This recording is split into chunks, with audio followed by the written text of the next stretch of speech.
বন্ধুরা, জেপিস ভার্সনে আপনাদের স্বাগতম। আজকে আমরা কথা বলবো প্রতিবেশী দেশ ভারতে বাংলাদেশকে নিয়ে। দেশটি কয়েক বছর আগেও এগিয়ে চলছিল জেটের গতিতে।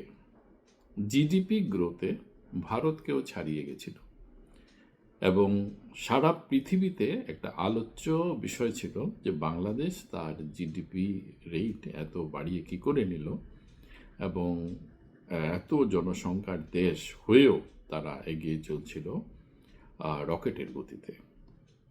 তারপরে সেই সুখ আর সইল না, হলো শয়তানের প্রবেশ। মোল্লাতন্ত্র এসে ঢুকল। যে দেশ ভারতের গ্রোথকেও ছাড়িয়ে গেছিল, হাসিনাকে সরানোর পর সেই গ্রোথ রেট এখন সর্বনিম্ন পর্যায়ে এসে পৌঁছেছে। সেই দেশে এখন হাহাকার। ফ্যাক্টরিগুলো বন্ধ হয়ে যাচ্ছে, বিদ্যুতের অভাব, কর্মীদের ছাঁটাই করে দেওয়া, আঞ্চলিক বাজারে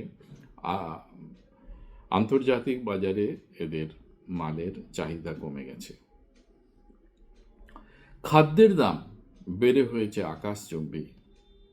সাধারণ খাদ্য এগুলো হয়েছে টমেটো, ডিম 200-300 টাকা কিলো।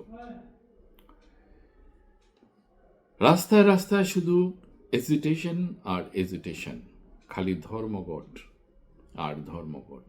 চলছে মৃত্যুর হার, হিন্দু নিধন চলছে প্রখারে, মানুষকে পশুর মতো জ্বালিয়ে দেওয়া হচ্ছে। হিন্দু কিছুদিন আগে দীপু দাসকে জ্বালিয়ে দেওয়া হলো চোখের সামনে। সরকার এমন এমন মন্তব্য করছে, এগুলো কোনো ব্যাপারই না। হেমন্ত বিশ্ব শর্মা কিছুদিন আগে গেছিলেন সুইজারল্যান্ডের দাভোসে। ওখানে গিয়ে ব্যাপারটা নিয়ে আলোচনা করেছেন। বাংলাদেশের যে কট্টরপন্থীরা এখন টেরোরিজমকে তাদের হাতিয়ার হিসাবে বেছে নিয়েছে। আবার যে হাসিনা উলফাকে ঝেঁটিয়ে তাড়িয়েছিলেন, হাসিনা আবার উলফাকে, সেই বাংলাদেশ এখন উলফাকে আবার এসে ওদেরকে আশ্রয় দিচ্ছেন। কিছুদিন থেকে লক্ষ্য করা যাচ্ছে, হেমন্ত বিশ্ব শর্মা বললেন, কিছুদিন থেকে আমরা লক্ষ্য করছি যে উলফা বাংলাদেশে আবার ঘাঁটি কেড়ে বসেছে।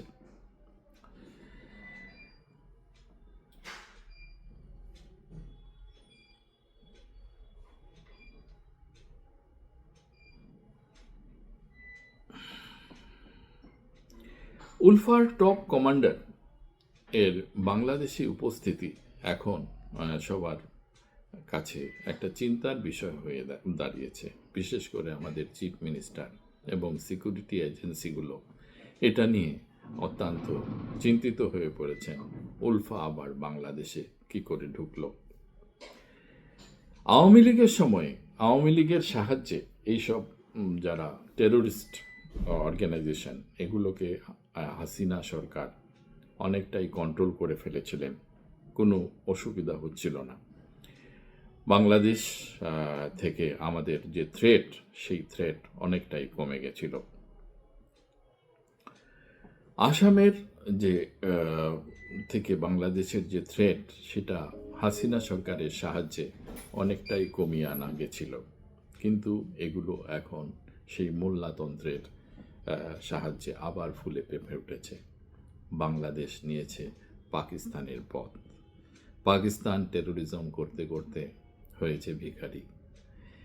বাংলাদেশও পাকিস্তানকে অনুসরণ করে আবার সেই ভিখারি হওয়ার সেই রাস্তায় আবার চলেছে। কিন্তু এখন বাংলাদেশের যে সীমান্তবর্তী শহরগুলো আছে, সেই সীমান্তবর্তী শহরগুলোতে আবার সেই আমাদের সেই টেরোরিজমকে ফেস করতে হচ্ছে। তো ভারত বসেনি। ভারত চেষ্টা করে যাচ্ছে যাতে এদেরকে ঠিকমতো জবাব দেওয়া যায়। ভারত ইদানিং লক্ষ্য করেছেন বাংলাদেশের যত